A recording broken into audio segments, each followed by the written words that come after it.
Marami pa rin nagtatanong kung paano i-connect yung Y-Connect dito sa motor. Kaya ito, tuturuan ko kayo kung paano. Una, kailangan nyo i-download yung Y-Connect na app sa mobile device ninyo.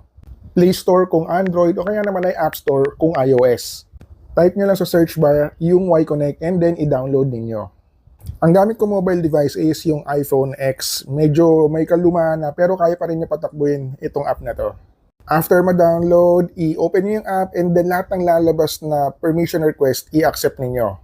Kung wala pa kayong Y-Connect account, piliin nyo yung nasa lower right corner. Pero kung meron na, pwede nyo piliin yung sign in with Google o kaya sign in with Apple.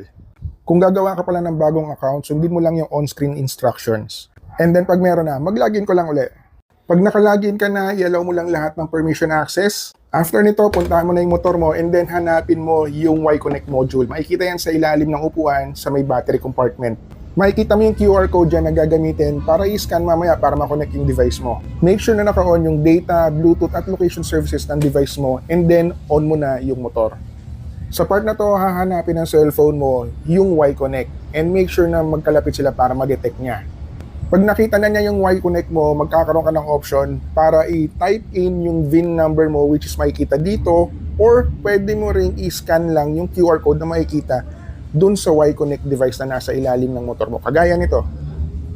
Pag na-scan mo na yung QR code, mag-prepare niya yung dalawa and ayan na, pwede mo na gamitin yung Y-Connect mo.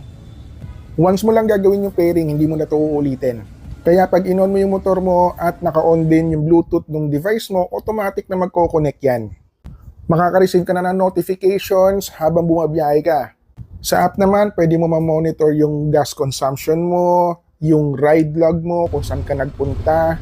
Pwede mo rin iset yung change oil interval dyan and makaka-receive ka ng notifications. And kung makakalimutin ka naman, pwede mo rin i-check dyan kung saan ka huling nag-park baka kasi nakalimutan mo.